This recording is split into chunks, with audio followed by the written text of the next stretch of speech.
ॐ सहनाववतु सहनौ भुनक्तु सह वीर्यं करवावहै तेजस्विनावधीतमस्तु मा विद्विषावहै। ॐ शान्ति शान्ति शान्तिः। ॐ पूर्णमदः पूर्णमिदं पूर्णात् पूर्णमुदच्यते पूर्णस्य पूर्णमादाय पूर्णमेवावशिष्यते। ॐ शान्ति शान्ति शान्तिः। श्रुतिस्मृतिपुराणानाम् आलयं करुणालयं नमामि भगवत्पादं शङ्करं लोकशङ्करं शङ्करं शङ्कराचार्यं केशवं बादरायणं सूत्रभाष्यकृतौ वन्दे भगवन्तौ पुनः पुनः। ईश्वरो गुरुरात्मेति मूर्तिभेदविभागिने व्योमवद्व्याप्तदेहाय दक्षिणामूर्तये नमः।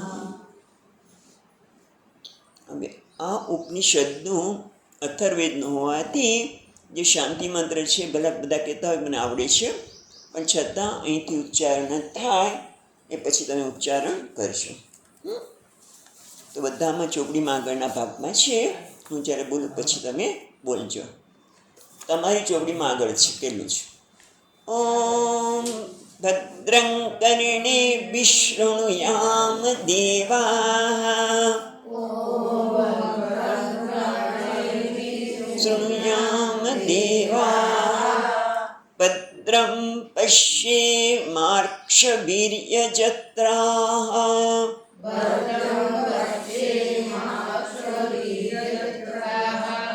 સ્થિરૈરङ्गैः तुष्टुवागुंसस्तनूभिः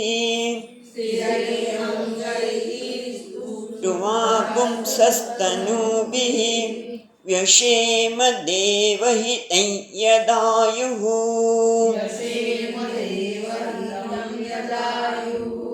स्वस्ति न इन्द्रो वृद्धश्रवाः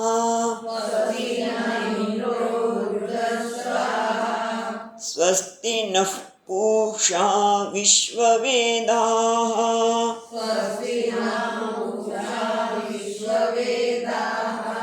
स्वस्ति नस्तार्क्ष्यो अरिष्टनेमिः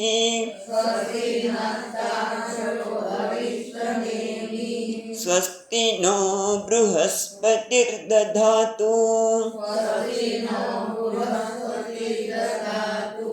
ॐ शान्ति शान्ति शान्तिः.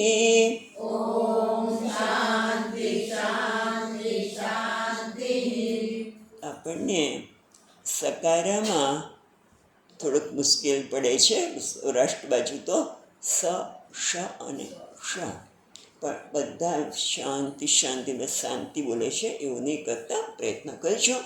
ચાલો અહીંયા અટકી.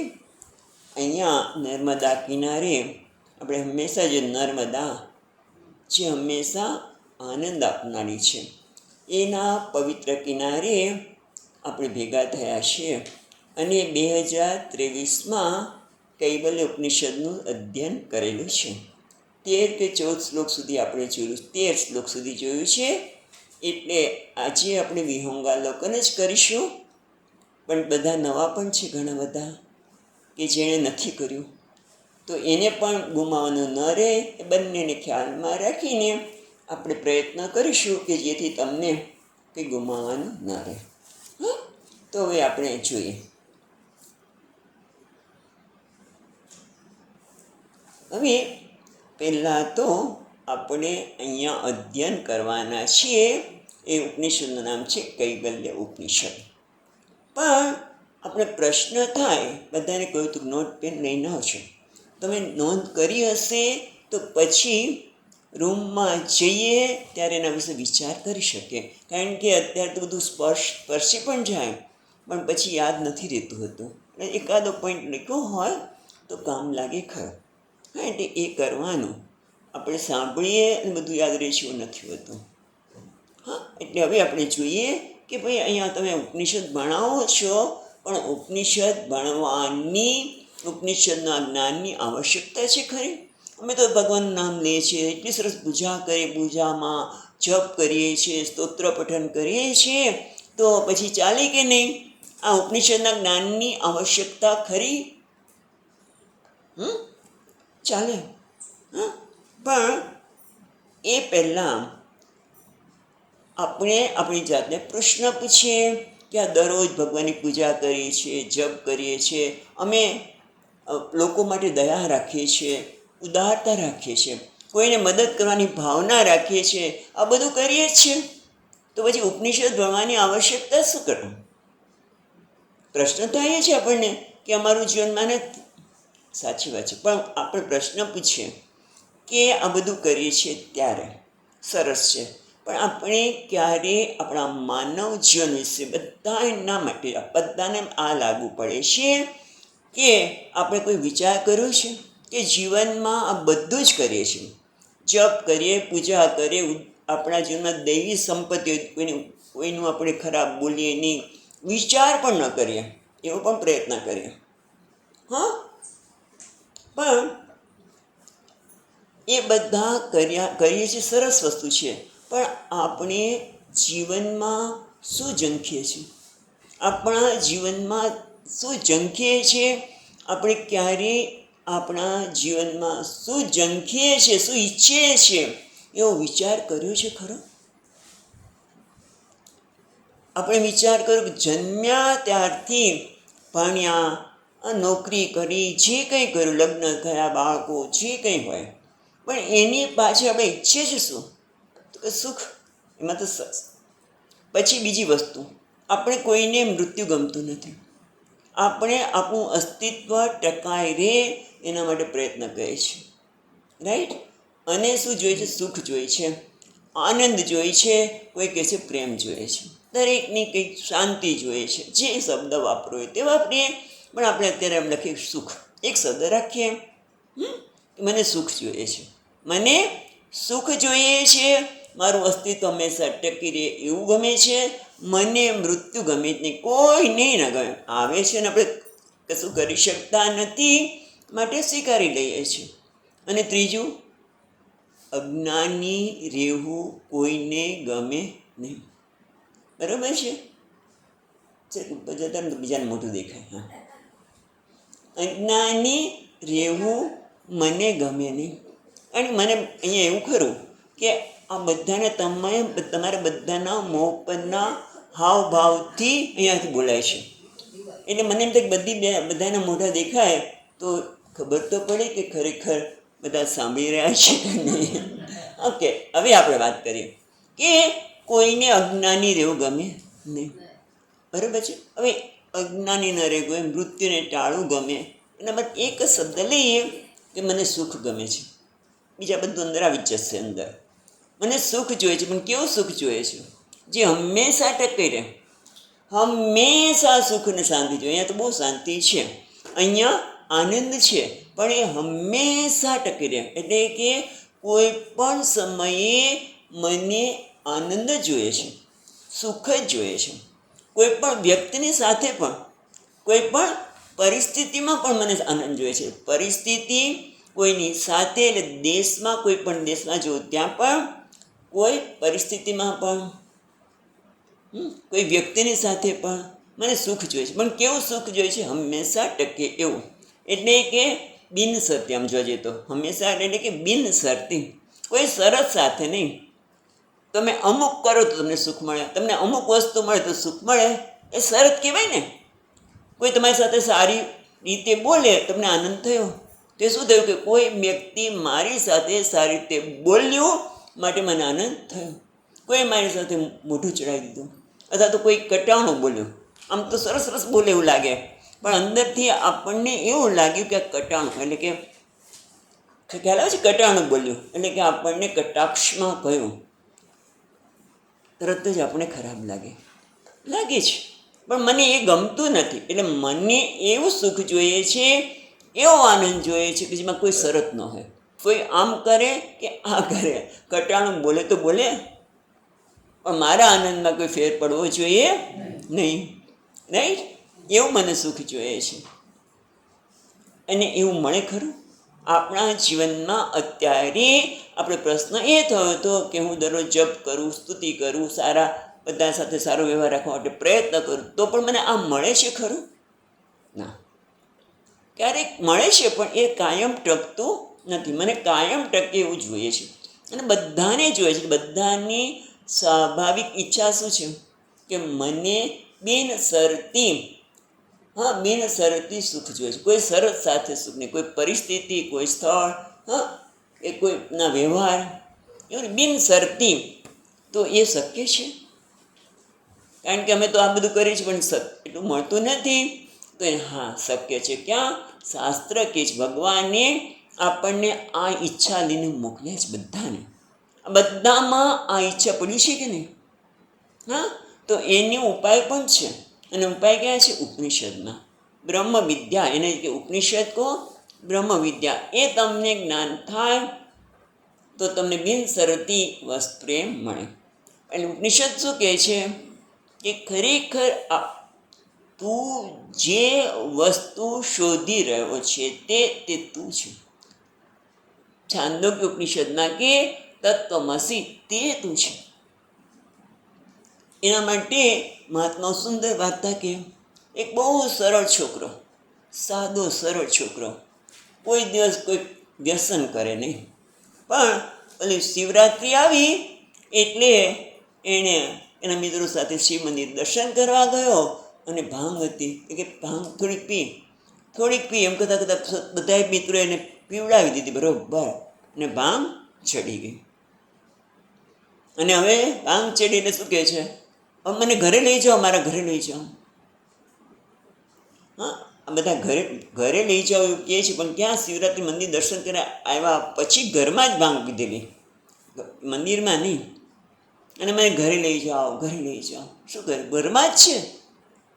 તો એને શું કરવું પડે? જરા પાણી નાખવું પડે, જરાક દૂર, પછી કહેવું પડે કે તું ઘરમાં જ છે. એમ શાસ્ત્ર પણ કહે છે કે તું જે શોધી રહ્યો છું એ તું ખોટી રીતે શોધી રહ્યો છું. ખરેખર બિનશરતી આનંદ એ તારું સ્વરૂપ છે. એના માટે આપણે ઉપનિષદ શબ્દ, કારણ કે આ બધું આપણે વિસ્તારથી કરી ચૂક્યા છે, એટલે નવા આવનારને પણ તે ગુમાવ્યું હોય એવું ન લાગે, અને આપણે આગળ જઈ શકીએ એના માટે તરત જ આપણે આવીએ છીએ ઉપનિષદ શબ્દ. ઉપનિષદ એટલે શું? તો એ 3 શબ્દનો બનેલો છે. ઉપ, ની અને સદ. ઉપ, ની અને સદ. ઉપ એટલે નજીક, સમીપ, સમીપનું જ્ઞાન આપે છે. ઉપનિષદ કોનું જ્ઞાન આપે છે? સમીપનું. સમીપ એટલે નજીક. નજીક એટલે કેટલું નજીક? તમે જો નજીક એટલે કેટલું નજીક? મારા સ્વામીજી મહારાજ કે આખા દુનિયાના સંદર્ભમાં ભારત દેશ આપણા માટે નજીક છે. ભારત કરતાં ગુજરાત નજીક છે, ને અત્યારે આ માલસર નજીક છે. માલસર કરતાં આપણી બાજુમાં બેઠેલી વ્યક્તિ નજીક છે, બરાબર? એનાથી નજીક કોણ છે? તો કે આ શરીર. શરીરથી પણ નજીક, કારણ કે તે વાત સાંભળતા ત્યારે આપણે શરીરનું ભાન ન પણ રહે. તો એનાથી નજીક કોણ છે? મન, જે સાંભળી રહ્યું છે, વિચાર કર્યો છે તે. એ મનથી પણ નજીક છે બુદ્ધિ. એનાથી પણ કોઈ નજીક છે કે હું તો સૌથી નજીક છે. સમીપમાં સમીપનું જ્ઞાન આપે છે, હુંનું જ્ઞાન આપે છે. તમે બધું આટલી મોટી સરસ્વતી વાતો કરી અને પછી કે હુંનું આ જ્ઞાન આપે છે, એટલે હુંનું જ્ઞાન તમને ખબર જ છે ભાઈ, એના માટે એટલા દૂરથી આવ્યા. હુંનું જ્ઞાન તમને ખબર છે. હું કોણ? તો તમને નહીં ખબર, એટલે મને મારા વિશે ખબર છે. હુંનું તો જ્ઞાન મને તમારા કરતાં મને મારા વિશે નથી ખબર. તમને નહીં ખબર એટલી મને ખબર છે. સાચી વાત છે. પણ એ જ્ઞાન નિશ્ચયપૂર્વકનું છે. તમે કોણ છો? તો કે હું માં છું. માં કોના સંદર્ભમાં? બાળકના સંદર્ભમાં હું માં છું. બરાબર છે. પછી તમે વ્યવસાય કરતા હોય તો તમે ઓફિસર છો, પણ ક્યારે તમારા નીચે કામ કરનારના સંદર્ભમાં તમે ઓફિસર છો. તમે પત્ની છો તો પતિ છો, બહેન છો, એ પણ કોઈના સંદર્ભમાં. બરાબર છે. તો તમે ખરેખર શું છો એ કહી દો. તમે માં છો, તમે સાહેબ છો, તમે શું છો? બેન છો. બદલાય છે તમારું જ્ઞાન. તો હું નિશ્ચયપૂર્વકનું જ્ઞાન નથી. આ ઉપનિષદ, હું એટલે નજીકનું, નજીકમાં નજીક એટલે હું, અને એને ની એટલે નિશ્ચયપૂર્વકનું સ્નાન. એમ બદલાય નહીં. હું માં એટલે માં, એવું તો છે જ નહીં. હું બેન એટલે બેન, એવું છે નહીં. તો એવું નિશ્ચયપૂર્વકનું જ્ઞાન આપે છે આપણું ઉપનિષદ, કે એક માટે નહીં, એ પુરુષ હોય, સ્ત્રી હોય, બાળક હોય, વૃદ્ધ હોય, ગમે તે હોય, એ બધા એમ કે હું આ છું. નિશ્ચયપૂર્વકનું જ્ઞાન આપણે જોઈશું. કેવું કયું નિશ્ચયપૂર્વક જ્ઞાન છે? બધા કહે કે હા હું આ જ છું, એટલે હું પૂર્ણ છું, બ્રહ્મ છું, તત્વમસી જે વાત કરી એનું એક જ્ઞાન કેવું છે? નિશ્ચયપૂર્વક જ્ઞાન છે, જે બદલાતું નથી અને બધા માટે સમાન છે. નિશ્ચયપૂર્વક જ્ઞાન. પણ એ કેવી રીતે મળે? તો કે એના માટે સદ ધાતુ છે. ઉપનિષદ, આમ તો શદ છે, બોલીએ ત્યારે ઉપનિષદ બોલાય, પણ આ ધાતુ છે સદ. દ આખો નથી, સદ. અને પછી જ્યારે એનું સંધિ થાય ત્યારે સકાર સનો ષટકોણ શ થઈ જાય છે. હા, તો એના માટે આપણે જે સદ ધાતુ છે એના 3 અર્થ થાય છે. કારણ કે સંસ્કૃતની આ બહુ જ વિશેષતા છે કે એક જ શબ્દના અનેક અર્થ થઈ શકે. તો સદ ધાતુના 3 અર્થ છે: ગતિ, વિસરણે અને અવસાદને. ગતિ એટલે લઈ જવું, ગતિ કરવી. આપણે બધાને ક્યાંક જવું છે, કંઈક બનવું છે, ક્યાંક જવું છે, કંઈક બનવું છે, કંઈક કરવું છે, એને કહેવાય ગતિ. આ ઉપનિષદનું જ્ઞાન, ઉપનિષદ એટલે હુંનું નિશ્ચયપૂર્વકનું જ્ઞાન મને ગતિ કરાવે છે. ક્યાં ગતિ કરાવે છે? હુંની પાસે જ, મારા સ્વરૂપ પાસે જ ગતિ કરાવે છે. જે અત્યારે મારે બનવું છે, કરવું છે એવું લાગે છે, એને જ એના સાચા હુંના સ્વરૂપ પાસે ગતિ કરાવે છે. એટલે કે ગતિ એટલે જવું નહીં, ગતિ એટલે આપણે પ્રવાસ કરીએ એ નહીં, પણ જ્ઞાન. હુંનું એ સાચા હુંના યથાર્થ સ્વરૂપનું જ્ઞાન કરાવે છે, એને કહેવાય ગતિ. ઓકે. હવે બીજો અર્થ આપણે બધું બહુ સંક્ષિપ્તમાં આ બધા અર્થ જોઈ રહ્યા છીએ. વિશેષ જો શીખવું હોય તો તમે 2023 યુટ્યુબમાં પડેલું છે, જોજો. હવે આવે છે ગતિ. હવે આવે છે વિસરણે. એટલે વિસરણ એટલે શિથિલીકરણ. જેમ આપણને જેમ જેમ ઉપનિષદનું અધ્યયન કરતા જઈએ, બ્રહ્મ વિદ્યાનું અધ્યયન કરતા જઈએ, તેમ તેમ આપણા વિષયની ગ્રંથિઓ શિથિલ થતી જાય છે. પહેલાં તો મને કોઈ કશું કહે ને એકદમ ગુસ્સો જ આવી જાય, તરત જ અહીંયાથી. અને પાછું ક્ષણિક માટે નહીં, લાંબો સમય સુધી રહે, લાંબા સમય સુધી એ રહે. પણ જેમ જેમ અધ્યયન થતું ગયું, અને ત્યારે હું તરત જ, હવે અધ્યયન થયું એટલે મને કહે છે કે તું પૂર્ણ છે, તું બ્રહ્મ છે, તું પૂર્ણ છે, તું પૂર્ણ છે, તું જેવો છે બરોબર જ છે.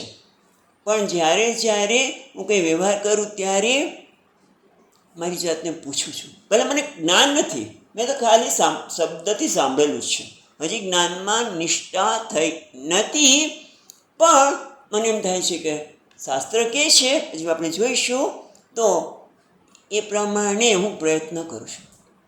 પણ તોય ગુસ્સો તો થઈ જ જાય છે, તોય કોઈના સાથે ક્રોધ થઈ જાય, લોભ થઈ જાય, દ્વેષ થઈ જાય. પણ હવે શું થશે? ધીમે ધીમે શિથિલ થાય છે. પહેલાં એની માત્રા વધારે હતી, એ ઓછી થાય છે. કદાચ ક્રોધ થઈ ગયો, પણ પછી બીજી ક્ષણે યાદ કરે આ તો બરાબર નથી, તરત જ એનું શાસ્ત્રએ જે કહ્યું છે એ પ્રમાણે વિચાર કરીને નિરાકરણ થઈ જાય છે. અને એક દિવસ એવો આવશે કે ટેન્જોલ ડોલ અથવા તો ગીતામાં કહે છે ને એમ, ગીતાજી કહે છે એમ, ઘણી વખત નાની પણ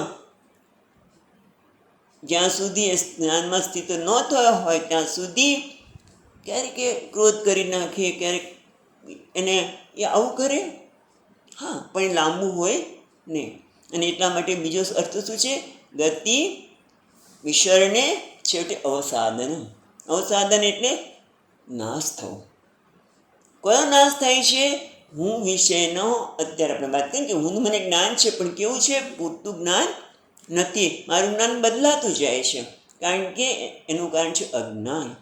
એટલે શાસ્ત્ર શું કહે છે? તું બ્રહ્મ છે, તું પૂર્ણ છે, તું અકર્તા છે, પણ અત્યારે જ્ઞાન મને નથી. પણ જેમ જેમ આપણે લાંબા સમય સુધી, એક દિવસ નથી થવાનું, લાંબા સમય સુધી આ પ્રકારનું અધ્યયન કરીશું, ત્યારે પહેલાં શું કીધું?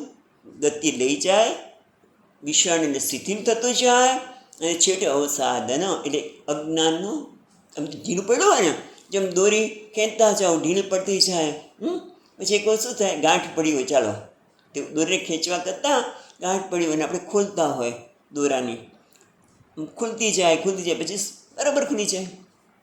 એમ અજ્ઞાન છે એનો સંપૂર્ણ નાશ થઈ જાય, પૂર્ણ નાશ થઈ જાય. ઢીલું પડ્યું હોય ને એટલે પછી નાશ થઈ જાય, દોરી તૂટી જાય એવું કહી તો. અને પછી શું થાય? જ્ઞાનમાં નિષ્ઠા પ્રાપ્ત થાય. કેવી જ્ઞાનમાં નિષ્ઠા પ્રાપ્ત થાય? ભગવદ્ ગીતા કહે છે એમ, આત્મનિવ આત્મના તુષ્ટ ચિત્ત પ્રજ્ઞસ્તદુચ્યતે. એને પોતાનામાં જ સંતોષ છે. એના સંતોષ માટે, એના આનંદ માટે એને બીજા કશા પર આધાર રાખવાની હવે જરૂર પડતી નથી. ધીમે ધીમે શિથિલ થતું જાય, પોતાનાથી સંતોષ થાય, પણ પાછું કોઈકના વ્યવહારની આપણને આવશ્યકતા લાગી કે એણે આવું કર્યું તો સારું હતું અને આમ કર્યું તો સારું હતું, પણ ધીમે ધીમે એની પણ આવશ્યકતા ઘટતી જાય. એનું નામ વિસરણે, શિથિલ થવું. અને એક દિવસ સંપૂર્ણ જ્ઞાનમાં નિષ્ઠા થાય. પણ એ સરળ નથી, બહુ લાંબા સમયથી આપણે જોઈશું અહીંયા પણ કે બહુ લાંબા સમય સુધી જે શાસ્ત્ર કહ્યું છે નિધિધ્યાસન એ કરવામાં આવે ત્યારે આત્મનિવ આત્મના તુષ્ટ, પોતાનામાં જ એ પોતે સંતોષ પામે છે. આ અર્થ થયો ઉપનિષદ. બરાબર? ઉપનિષદ કોને કહેવાય? કે જે મને હુંનું એટલે કે સમીપમાં સમીપ એટલે હું એનું નિશ્ચયપૂર્વકનું જ્ઞાન આપે છે. નિશ્ચયપૂર્વક જ્ઞાન એટલે કે જે બદલાતું નથી તે. અને દરેક પાછા એ જ કે હું માં છું, પિતા છું, કારણ કે પુરુષ કે હું પિતા છું, એક સ્ત્રી કહે છે હું માં છું. પણ પુરુષ હોય કે સ્ત્રી હોય, બાળક હોય કે જે હોય, એ બધા કોણ છે? બ્રહ્મ છે, પૂર્ણ જ છે. હા, રાઈટ? એક નિશ્ચયપૂર્વક જ્ઞાન થયું કે નહીં? એક જ્ઞાન બદલાતું નથી. અને એનાથી શું થાય છે? હું જીવનમાં શું ઝંખું છું? બિનશરતી સુખ, બિનશરતી પ્રેમ, બિનશરતી શાંતિ. એ ઉપનિષદ આપણને આપે છે. હવે કહો કે ઉપનિષદનું અધ્યયન કરવું જોઈએ કે નહીં? આપણે જે ઝંખીએ છીએ એ આપણને મળે છે તો કરવું જોઈએ કે નહીં? હા, પણ નોટ પેન લઈને આપીએ શું છે? કાલથી કરીશું, હવે કાલથી કરીશું, કંઈ વાંધો નહીં. એટલે ટૂંકમાં ઉપનિષદ આપણને આવશ્યક છે. ઉપનિષદનું જ્ઞાન બધાને આવશ્યક છે અને પાછા બધા એના અધિકારી છે.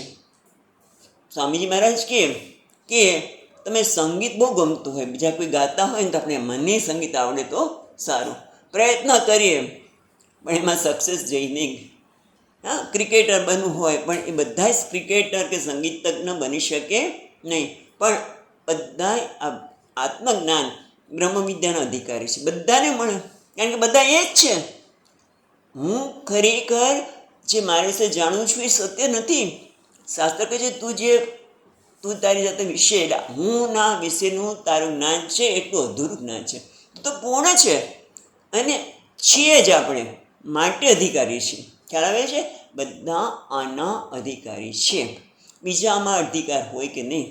કારણ કે આપણે સંગીત ન શીખી શકીએ, ગમે તેટલું કરીએ તો આવડે જ નહીં.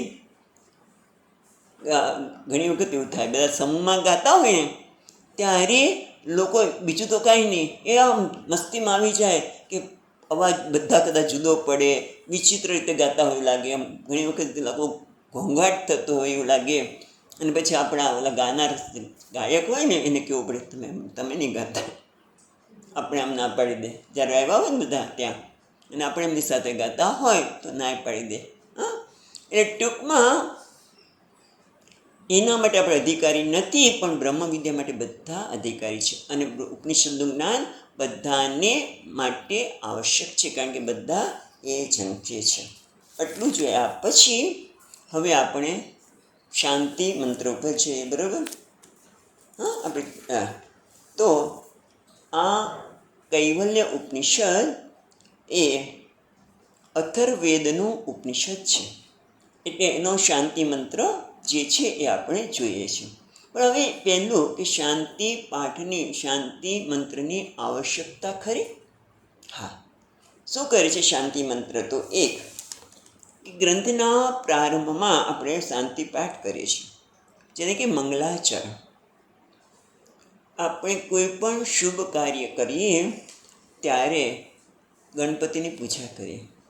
હા, અમારી રીતે એમ આ શાંતિ પાઠની પાછળ એક હેતુ એ છે કે આ ગ્રંથનું અધ્યયન અથવા તો જે લખતા હોય એ બંને ઈચ્છિક પરિસમાપ્તિ, નિર્વિઘ્ને, કોઈ પ્રકારનો વિઘ્ન ન આવે એ રીતે પૂર્ણ થાય, લખનારને પણ થાય અને પ્રજાએ ગમી શકે, જે લખનાર છે ને એમ થાય કે આ લોકો સુધી પહોંચે.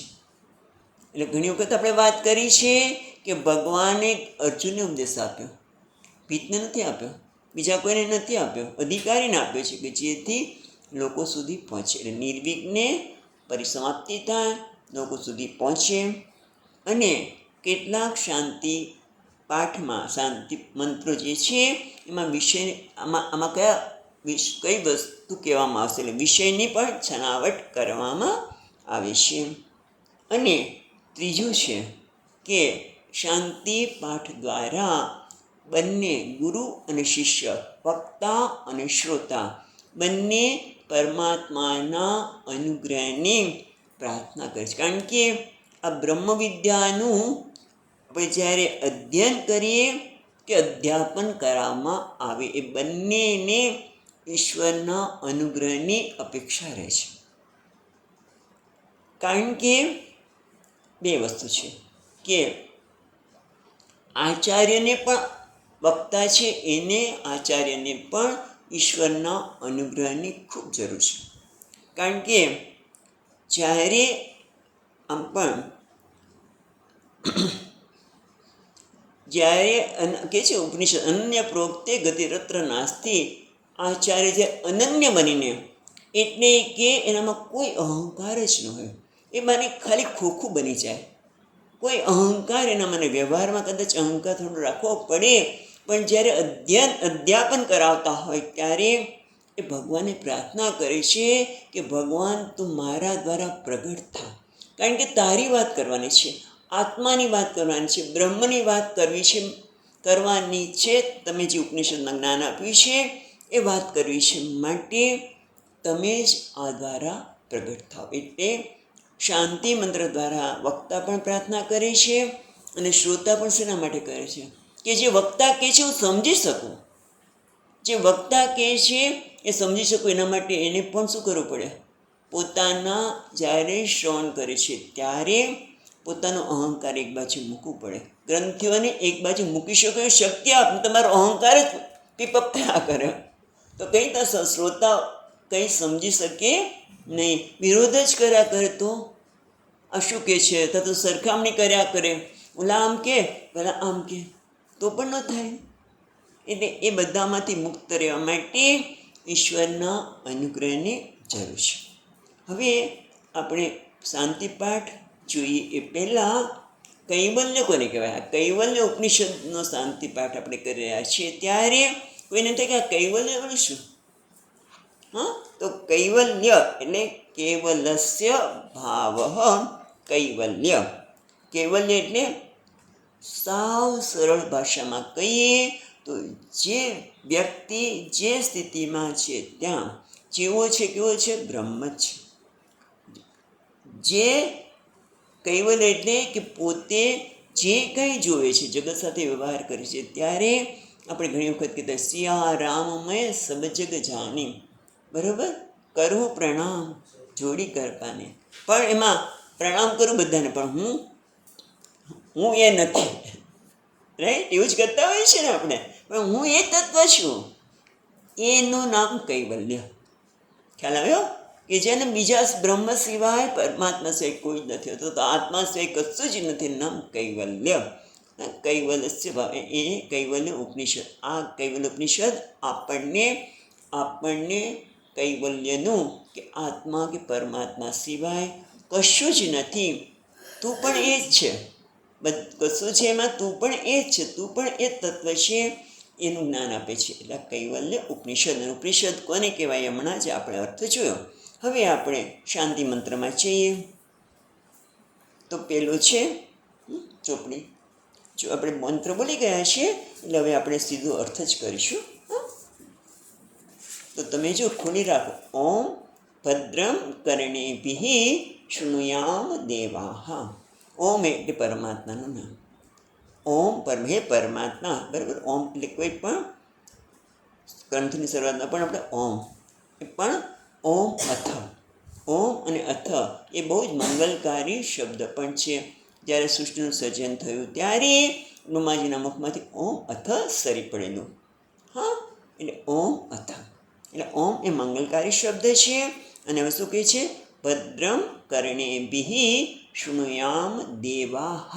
દેવાઃ બહુવચન છે, એટલે કે ઇન્દ્ર વગેરે દેવતાઓ. ભદ્રમ એટલે કલ્યાણ. ભદ્રમ કર્ણેભિઃ શૃણુયામ દેવાઃ. આમ તો કર્ણેભિઃ એટલે કર્ણ દ્વારા, પણ આમાં બધું જ આવી છે. કે દેવાઃ એટલે સૂર્ય દેવતા. સૂર્ય દેવતાની કૃપા થાય તો શું આપણે દર્શન કરી શકીએ? આંખ બરોબર કામ કરતી હોય તો આપણે બરોબર બધું દેખાય. વાયુ દેવતા સ્પર્શનું જ્ઞાન કરાવે. દિગ દેવતા શ્રવણનું જ્ઞાન કરાવે. એટલા માટે પ્રાર્થના કરે છે કે હે સૂર્ય દેવતા, મને એવા દર્શન કરાવો, મારી દ્રષ્ટિઓને એવી આપો કે જેથી મારા અંતરમાં આનંદ થાય, એ દર્શન કરીને મને આનંદ થાય. હે વાયુ દેવતા, મને દિવ્ય સ્પર્શનો અનુભવ કરાવો, એટલે જેથી મારું મન હંમેશા આનંદમાં રહે. એટલે જે સ્પર્શ એવો હોય કે જેમાં દિવ્યતા ન હોય તો હું એ સ્પર્શથી દૂર રહું, એવું સતત તમે ભાન કરાવશો. અને એ જ રીતે ભદ્રમ કર્ણેભિઃ, કાન દ્વારા હું કલ્યાણકારી સાંભળું. હા, શૃણુયામ દેવાઃ એટલે કે અમે વેદાંતની જ વાણી સાંભળીએ. અમારા કર્ણો દ્વારા એવું ન સાંભળીએ કે જેના લીધે અમારા રાગ અને દ્વેષ વધે. રાગ અને દ્વેષ ગમે, વધે નહીં. ગમો અને અણગમો વધે નહીં. આપણે તો સતત વ્યવહાર કરીએ એટલે આ બરાબર છે, આ બરાબર નથી, અને આમાં આમ છે ને પેલામાં આમ હોવું જોઈએ. હા, સતત તમે જુઓ, શ્રવણ પછી અહીંયા આવ્યા હોય તો પણ શેની વાત થતી બહાર જઈને એ વિચારી લેજો. એટલે આપણામાં રાગ અને દ્વેષ વધે નહીં. એટલે અમે એવું સાંભળીએ કે જે અભદ્ર વાર્તા અમારે સાંભળવી જ ન પડે. અમે ભદ્રતાનું જ ગ્રહણ કરીએ એવું. એટલે કે ભદ્રતા એટલે પરમાત્માના ગુણગાન ગઈએ, દરેકની અંદર રહેલી સુંદરતાના દર્શન કરીએ. દરેકની અંદર મર્યાદા તો છે જ. એ મર્યાદાને અમારા કાન દ્વારા એની મર્યાદા નહીં પહોંચે, અને પહોંચે તો પણ એને મહત્ત્વ ન આપવું, પણ અમે કલ્યાણકારી જોઈએ. પછી આગળ કહે છે ભદ્રમ પશ્યેમ અક્ષભિઃ યજત્રાઃ. અક્ષભિ એટલે આંખ દ્વારા. તમારા ચોપડીમાં પણ એનું ગુજરાતી આપેલું છે. યજત્રાઃ એટલે યજ્ઞ કરનારનું રક્ષણ કરનાર, એટલે પરમાત્મા દેવ. જે યજ્ઞ કરે છે એનું રક્ષણ કરનારને યજત્રા કહેવામાં આવ્યું. એને પ્રાર્થના કરવામાં આવી છે કે હે યજત્રાહ, યજ્ઞનું રક્ષણ કરનાર દેવ, અમે આંખ વડે ભદ્રમ પશ્યેમ, અમે કલ્યાણકારી જોઈએ. એટલે કે હે પરમાત્મા, જ્યાં પણ અમારી નજર જાય ત્યાં ભદ્ર એટલે તારા દર્શન થાય. તારા દર્શન થાય એટલે કે કોઈ મિથ્યા છે, જે મિથ્યા એટલે કે તારા સિવાયની જે સુંદરતા, પ્રેમ એ સિવાયનું કંઈ પણ હોય અમે દૂર કરીએ. એટલે કે તારા એ ભગવાન, અમે તારા દર્શન કરીએ એટલે દરેકની અંદર એટલી પ્રેમ, સુંદરતાના દર્શન કરીએ. અથવા તો બીજું પણ છે કે શ્રવણ દરમિયાન શું થાય છે, વક્તા અને શ્રોતા સામે સામે બેઠેલા છે, બરાબર. એટલે ગુરુ અને શિષ્ય વચ્ચે જ્યારે સંવાદ થઈ રહ્યો છે ત્યારે શ્રોતા પણ પ્રાર્થના કરે છે કે પરમાત્મા, અમે જેને સાંભળી રહ્યા છીએ એમાં એક વ્યક્તિની બુદ્ધિ ન આવે. જો વ્યક્તિ બુદ્ધિ આવશે તો અમારું મનમાં રાગ અને દ્વેષ પણ આવવાના છે. રાગ દ્વેષ આવશે તો તમે જે કહેવા માગો છો, ઉપનિષદ જે કહેવા માગે છે એનું ગ્રહણ ન થઈ શકે, રાઈટ. અને એટલા માટે એટલા વખતે સાક્ષાત અમને એમ થાય કે અમે શ્રવણ કરીશું ત્યારે સાક્ષાત નારાયણ જ એમના દ્વારા પ્રગટ થઈ રહ્યો છે. તો પછી શું થાય કે એવા ભાવથી જ્યારે આપણે કરીએ ત્યારે, એવા ભાવથી સાંભળીએ ત્યારે આપણે જે ઉપનિષદનો હાર્દ છે ને એ આપણે સમજી શકીએ. અને ગુરુજી આમ તો સભાન છે એટલે એને કોઈના માટે આમ એ ક્યારેય કોઈને સંભળાવવા માટે અથવા તો મારી વ્યક્તિ છે આનાથી એના મનમાં આવે જ નહીં. પણ છતાંય ક્યાંક સૂક્ષ્મ આવી જાય તો શું થાય, ઈશ્વરનું પ્રતિપાદન એક ક્ષણ માટે રહી જાય. માટે એ ન થાય માટે પણ એ પણ પ્રાર્થના કરે છે કે આ હું જેની વાત કર્યું છે તું તારું જ સ્વરૂપ છે. એટલે એવું જ્યારે વક્તા કે ગુરુજી કરે છે ત્યારે, અને શ્રોતા પણ એમાં ભગવત બુદ્ધિ રાખે છે ત્યારે એને થાય કે હા, હું જ બ્રહ્મ છું, અમારું જ પ્રતિપાદન થઈ રહ્યું છે. એવું અંદર આ પ્રકારની ભાવના હોય તો એ વસ્તુ સહજ થઈ શકે. પછી આગળ કહે છે સ્થિરૈ અંગૈ તુષ્ટવાગુમ સસ્તનુભિ. એટલે સ્થિરૈ એટલે સ્વસ્થ અંગૈ અંગો વડે, તુષ્ટવાંસઃ એટલે સ્તુતિ કરતા, તનુભિ શરીર વડે, વ્યશેમાં વ્યતીત કરીએ. એટલે ટૂંકમાં એ કહે છે કે અમારા શરીરના અંગો તમે સ્વસ્થ રાખજો. બીજું શું કહે છે, તુષ્ટવાંસઃ એ સ્તુતિ કરે. એટલે શું, આખો વખત આપણે સ્તુતિ કરવાના છે? ના, કર્મ તો કરવાના જ છે, કર્મ તો થવાના જ છે. માટે હે પરમાત્મા, અમે જે કંઈ કર્મ કરીએ, યદ્યત કર્મ કરોમિ તત્ત શંભો તવ આરાધના. હે પ્રભુ, અમારા શરીર દ્વારા જે કંઈ કર્મ કરે થાય એ તારી આરાધના બને, તારી સ્તુતિ બની જાય. એટલે પહેલાં બે વસ્તુ છે કે શરીરના અંગોમાં દ્રઢતા હોય, સ્વસ્થતા હોય તો જ આપણે સેવારૂપી કાર્ય કરી શકીએ, અને ઉપયોગી થવાનું કાર્ય કરી શકીએ. અને એટલા માટે પ્રાર્થના કરે છે કે પ્રભુ, અમને અમારા અંગોને તમે સ્વસ્થ રાખજો, અને અમે તમારી સ્તુતિ કરી એટલે કે અમે જે કંઈ કર્મ કરીએ એ તમારી આરાધના બની જાય, તમારી સ્તુતિ બની જાય, અમે બીજાને ઉપયોગી બની શકીએ, બરાબર. એટલે એવું તો અનુગ્રહ આપીએ. અને પછી શું કહે છે, વ્યશેમ દેવહિતમ યદાયુ. વ્યશેમ શું છે અંદર જો અર્થ, વ્યતીત કરીએ, કારણ કે તમે સાથે છો કે નહીં એના માટે તમને કહું છું. વ્યશેમ દેવહિતમ યદાયુ એટલે દેવો દ્વારા આપવામાં જે આયુષ્ય આપ્યું છે, અમે પરમાત્માએ જે કંઈ આયુષ્ય આપ્યું છે એ અમે વ્યશેમ એટલે શું છે અંદર વ્યતીત કરીએ. એટલે ટૂંકમાં અમને પરમાત્માએ જે પ્રારબ્ધ વસ્ત જે કંઈ આયુષ્ય આપ્યું છે એ અમે જગતના ભોગોમાં ન ખર્ચી નાખીએ. જગતના ભોગોમાં ને એમાં જ જતે વ્યવહારમાં જ ખર્ચી નાખીએ. આ વ્યવહાર કરું છું, પેલો વ્યવહાર કરું છું, થોડુંક વ્યવહારમાંથી બહાર નીકળે. આને એમ લાગશે તો, ઓલાને એમ લાગશે તો, અને એમાં આપણે ભગવાનનું શ્રવણ કરવાનું. જપ તો કર્યા, નક્કી કર્યા તો કરી નાખીએ, પણ શ્રવણ ચૂકી જઈએ. એટલા માટે કહે છે વ્યસેમાં દેવહિતમ યદાયુઃ. એટલે અમે જીવનમાં સભાનતાપૂર્વક જીવીએ, જીવનમાં વિષયના ભોગમાં કે બહુ મોટા વ્યવહારની પાછળ અટકી ન જઈએ. એટલે આ એક પ્રાર્થનાથી એવું અહીંયા કહે છે કે આ ઉત્તમ અધિકારની પ્રાર્થના છે. હવે આપણે બધા મન અને મધ્યમાં આવીએ, હું તેવું માનું છું. અને એટલા માટે હવે એક બીજી પ્રાર્થના પણ કરવામાં આવે છે. શું છે? સ્વસ્તિન ઇન્દ્રો વૃદ્ધશ્રવાહ. વૃદ્ધશ્રવાહ એટલે વૃદ્ધ શ્રવા, શ્રવા એટલે કીર્તિ, ને વૃદ્ધ એટલે વધુ, મહાન કીર્તિ. એટલે મહાન કીર્તિવાળા ઇન્દ્રદેવ અમારું સ્વસ્તિ એટલે કલ્યાણ કરો. એટલે કેવી રીતે કરીએ? ઇન્દ્ર છે એ તો કે હાથના દેવતા છે. એટલે ઇન્દ્રદેવ અમે હાથ દ્વારા, એટલે ટૂંકમાં અમે કર્મ કરવાનો હંમેશા ઉત્સાહ કર્મ કરવાનો ઉત્સાહ રે, તેમજ એમાં શક્તિ પ્રદાન કરી અમે અમારું કલ્યાણ કરો. એટલે અમે કર્મ કરવામાં ક્યારેક વૈષ્ણવ ઉતારી, જો કોઈ કરતું નથી હોતું, પણ એ કર્મ ઉત્સાહપૂર્વક કરીએ. એના માટે અમને શક્તિ પ્રદાન કરો અને એ તમારું કલ્યાણ કરો.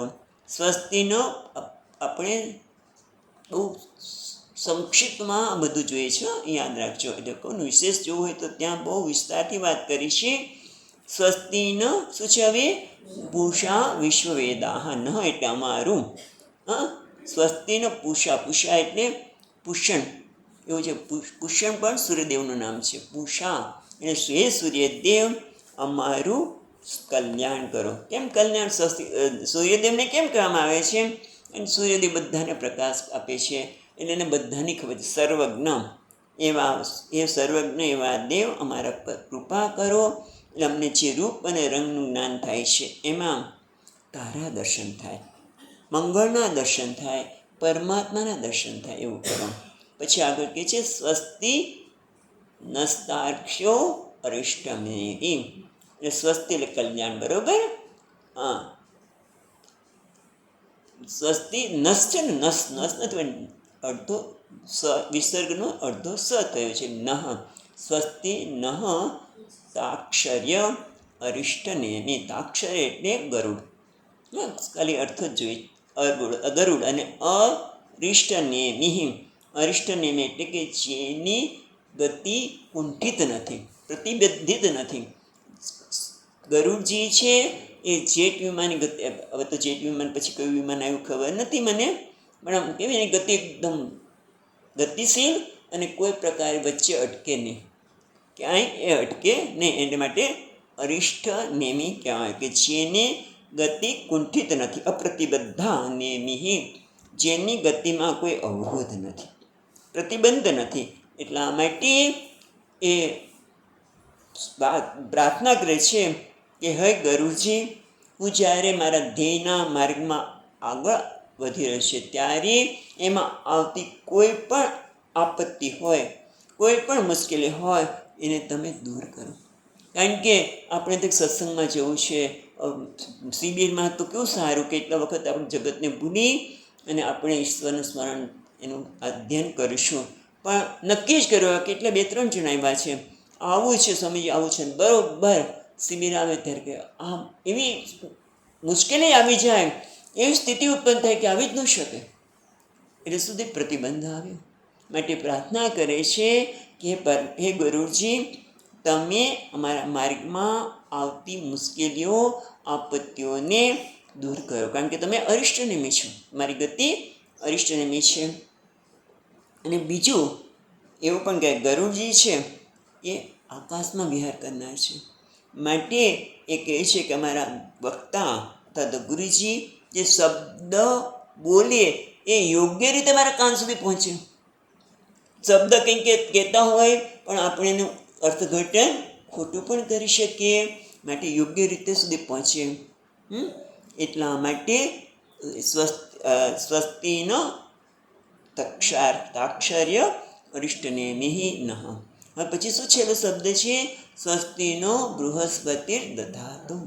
એ બૃહસ્પતિ એટલે કોણ છે? દેવતા, દેવતાઓના ગુરુ, એટલે ગુરુ છે. માટે બુદ્ધિના દેવતા છે, એટલા માટે અમારું કલ્યાણ કરો, અમારી બુદ્ધિ સતેજ રહે.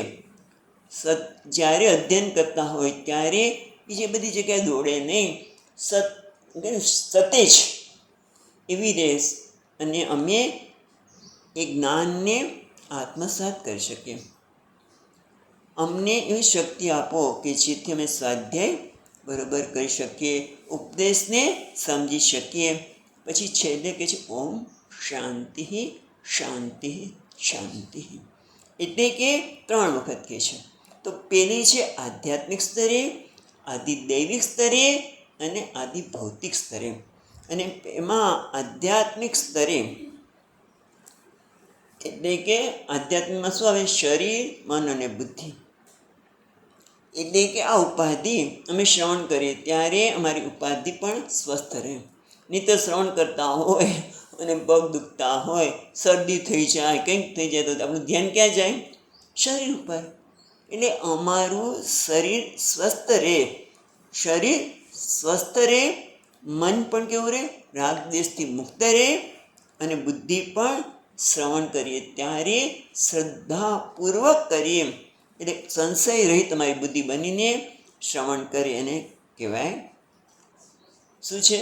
આવા કોઈ આવું અમે કરીએ એટલા માટે પ્રાર્થના કરે છે ઓમ શાંતિ, એટલે કે આવા કોઈ અવરોધ અમારા શ્રવણ દરમિયાન ન આવે. શરીર સ્વસ્થ રહે, મન પણ રાગ દ્વેષ રહિત રહીને શ્રવણ કરીએ, અને બુદ્ધિ પણ કોઈ સંશય વગર એને સાંભળે.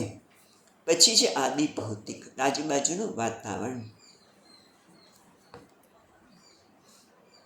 કારણ કે આદિ ભૌતિક એટલે આજુબાજુમાં અવાજ થાય એ તો બરાબર છે, પણ ઘણી વખત એવું પણ બને આદિ ભૌતિકમાં આપણે અહીંયા આવતા હોય અને કોઈ કશું કહી ગયો હોય, હા, અને આપણું મન પછી લાગણી દુભાણી હોય, એટલે આપણું મન સતત એનું ચિંતન કરે.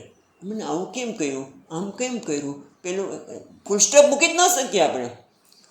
થોડીક વાર મૂકી દે, પાછું ઓલું નાના છોકરાને મારો ફુગ્ગો કેમ ફૂટ્યો, સ્વામીજી કે મારું મન સતત એનું ચિંતન કરે, એટલે એને ફૂલ સ્ટોપ મૂકે. એનું નામ આદિ ભૌતિક અવરોધમાંથી મુક્ત થવું. એટલે એના કારણે અમે શ્રવણથી વંચિત ન રહી છીએ, માટે શાંતિની પ્રાર્થના કરવામાં આવે છે. એ બધા અવરોધો દૂર થાય. અને આદિ દૈવિક એટલે દેવતા દ્વારા કંઈક શ્રવણ કરવું, આપણે જવું છે અને વરસાદ આવે, કંઈક એવું થાય કે આપણે ઘરના લોકોએ પણ અનુકૂળ ન થાય, વિઘ્નો કરતા હોય. શું જવાની જરૂર છે? કેમ જાય છે? અહીંયા આવ્યા છે તમને બધાની ખરેખર કંઈક અનુકૂળતા છે. આદિ દૈવિક નહીંતર ઘણી વખત અવરોધ બહુ આવતા હોય છે, અને એ પણ આપણા કર્મને લીધે. ખરેખર તો આપણે દેવતાનો ટેક્સ ન ભર્યા હોય એટલે આ બધા વિઘ્નો આવતા હોય છે. માટે દ્રઢતાથી આગળ વધવાનું બળ આપવા માટે, આ નાના મોટા વિઘ્નોમાંથી બહાર નીકળવા માટે શાંતિ કયા સ્તરે કહેવામાં આવે છે? આદિ દૈવિક સ્તરે. એટલે બધાને પ્રાર્થના કરવામાં આવે છે. હવે આપણે પહેલા મંત્ર પર જઈએ, બરાબર? હું અહીંયા બોલું છું, પછી તમે બોલજો. પહેલો મંત્ર એ તમે જોઈ શકો છો કેટલા ઝડપથી આપણે જઈ રહ્યા છીએ. અત આશ્વાલયન, સાથે બોલીશું. ભગવંતમ પરમેષ્ઠિનમ ઉપસિમેત્ય ઉવાચ અદ્ધિ ભગવો બ્રહ્મ વિદ્યામ વરિષ્ઠામ સદા સદ્દિ સેવ્યમાનામ નિગૂઢામ યયા ચિરા સર્વપાપમ વ્યપૂય પરાત્પરમ પુરુષમ યાતિ વિદ્વાન. એટલે કે છે અથ આશ્વાલયન ભગવંતમ પરમિષ્ટિનમ ઉપસેમ્યત્ય ઉવાચ. એટલે આપણે એટલું જ દઈશું. અથ એટલે કે આપણે કહીએ ઓમ અને અથ મંગલવાચી શબ્દ છે.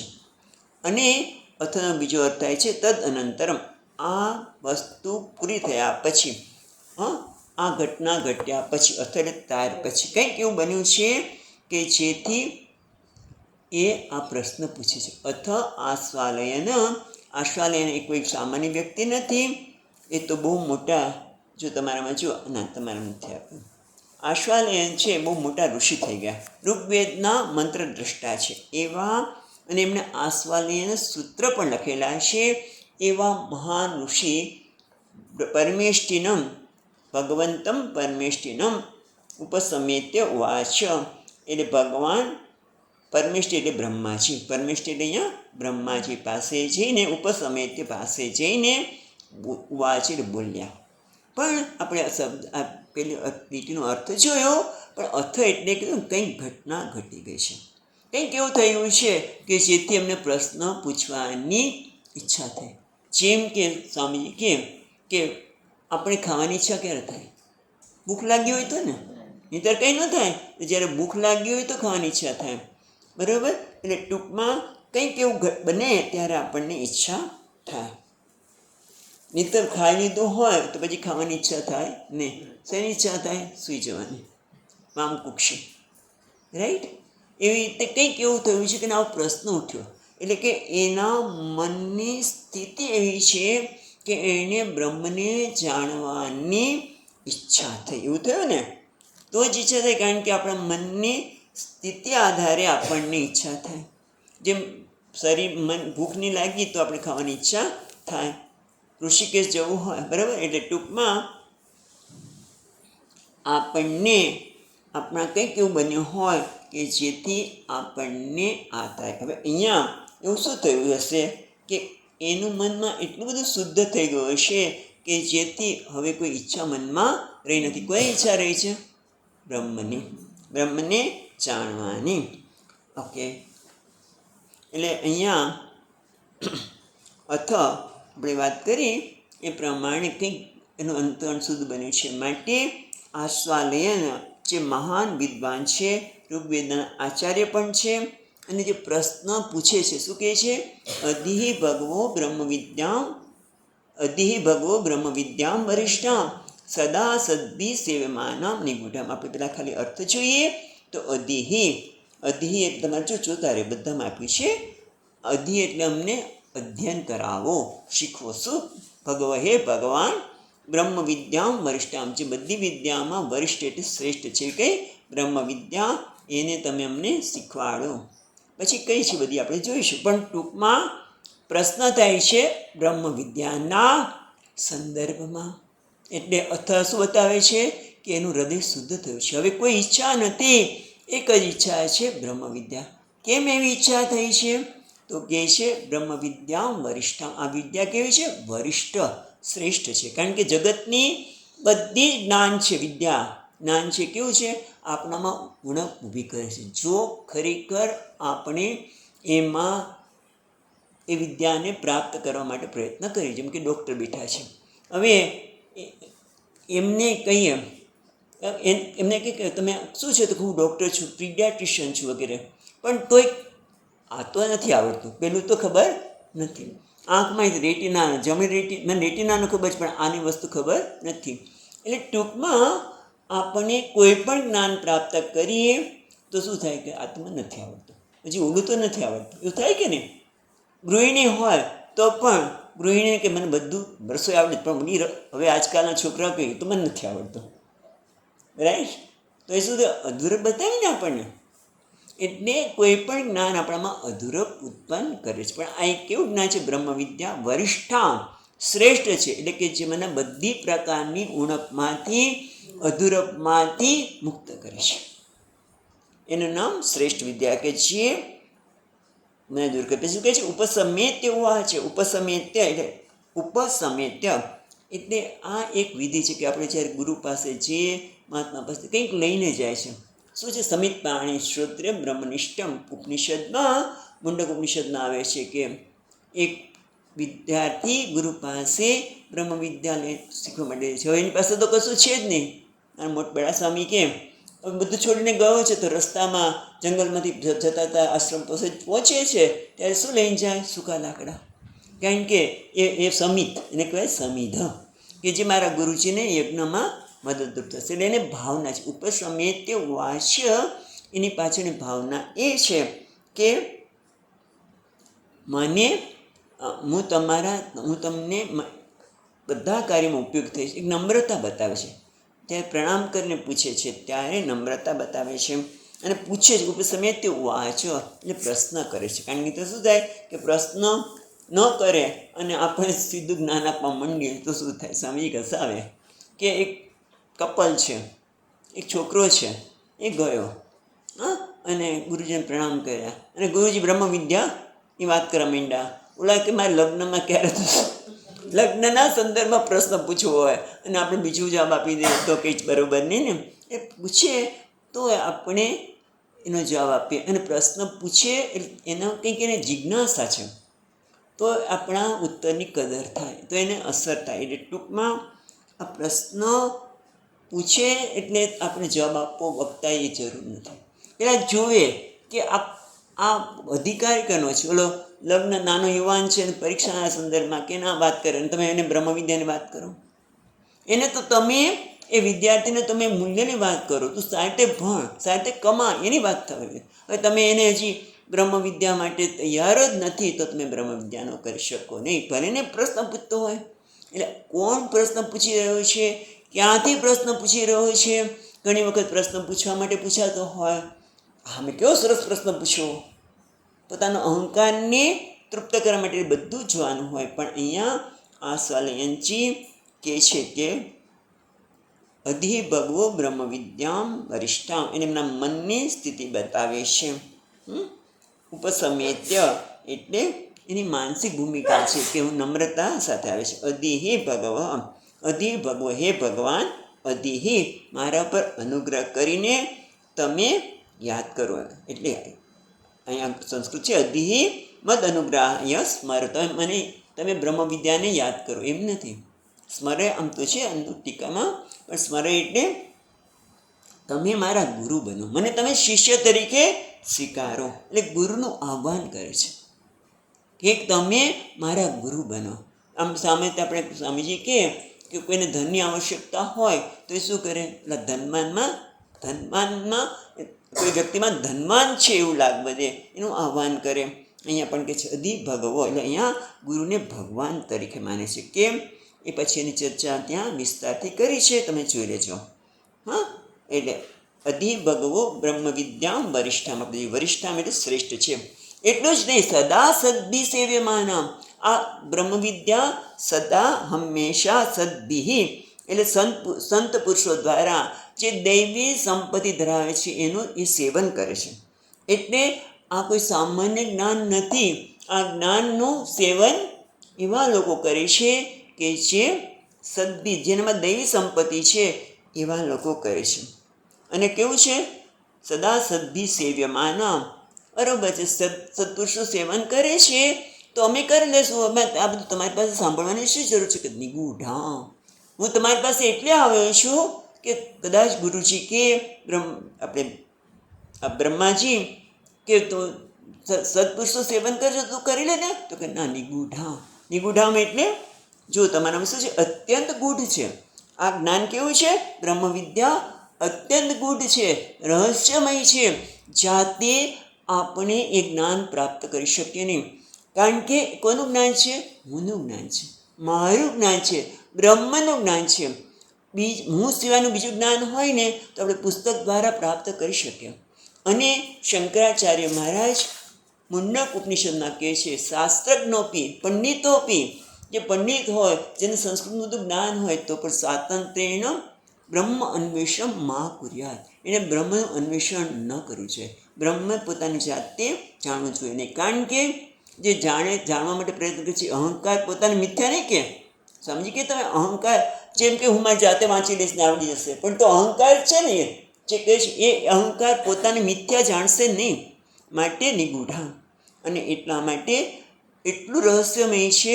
અને બીજું આપણે ખબર છે કેવું કે ઓલું નાનકડી યાદ જ કરાવું છું કે ઓલો ચોર છે એ પોલીસ શોધવા આવ્યો અને ચોરે પોલીસના કપડાં પહેરી લીધા તો ક્યાંથી ચોર પકડાવાનો હતો. એમ આમ બ્રહ્મ વિદ્યા છે એ નિગૂઢ છે, કારણ કે જે શોધે છે એ જ પોતે છે, એટલે કોઈ બતાવે ત્યારે ખબર પડે. અને પાછું કેવું છે, યયા ચિરાત સર્વ પાપમ વ્યપોય. આ જ્ઞાન કેવું છે, યયા ચિરાત, અચિરાત છે, ચિરાતના જ વસ્તુ છે અચિરાત. જે જ્ઞાન થવાથી અચિરાત શીઘ્ર સર્વ પાપમ વ્યપોય, બધા જ પાપો બળી જાય છે, નષ્ટ થઈ જાય છે. ગીતાનો કોઈ શ્લોક યાદ આવે છે? ચોથો અધ્યાય યાદ આવે છે બેન? જ્ઞાનાગ્નિ સર્વ કર્માણી ભસ્મસાત કુરુતે તથા. જેવું જ્ઞાન થાય બધા જ કર્મો બળી જાય. અને અહીંયા કહે પાપ બળી જાય છે. પાપ એટલે શું? પાપ એટલે વેદાંતની દ્રષ્ટિએ પાપ એટલે પોતાનો જ તિરસ્કાર, પોતાનો જ અવગણના, અવહેલના. અમે ક્યાં કહીશું? કોઈ પોતાની અવહેલના કરતો હશે તો કે હા, હું જ્ઞાન સ્વરૂપ છું, હું પ્રેમનો ભૂગવાતો સાગર છું. આપણે એક જ દઈએ, હું પ્રેમનો ભૂગવાતો સાગર છું, શાસ્ત્ર કહે છે. પણ હું તો બધા પ્રેમની ભીખ માગું છું. તમે મારી સાથે આવું બોલો તો હું બરોબર છું, નહીં તો મેં કોઈ પ્રેમ કરતું જ નથી, મારી તો કોઈને પડી જ નથી. આ થાય છે કે નહીં ઘણી વખત? હા, એનું નામ પાપ. કારણ કે ઓલો ધનવાન હોય, બાપ કરોડોપતિ છે, અને ઓલો છોકરો બીડીનું ઠૂઠું માગે, હા, તો એ શું કહેવાય? પાપ જ કહેવાય ને, તિરસ્કાર થયો ને ધનવાનનો. એમ આપણે આનંદ સ્વરૂપ છીએ, પ્રેમનો ભૂગવાતો સાગર છીએ, અને જ્યારે અજ્ઞાનના લીધે, એનું કારણ છે અજ્ઞાન, અને એના લીધે જે આ પ્રકારનું કહે છે નામ પાપ. સર્વ પાપોમ વ્યપો એટલે અજ્ઞાનમાંથી મુક્ત કરે છે. અને અજ્ઞાનના લીધે ઉત્પન્ન થતો પોતાનો જ તિરસ્કાર, અવહેલના, પોતાનો જ અસ્વીકાર, એ બધું જ જતું રહે છે. સર્વ પાપમ વ્યપોય પરાત પરમ પુરુષમ યાતિ વિદ્વાન.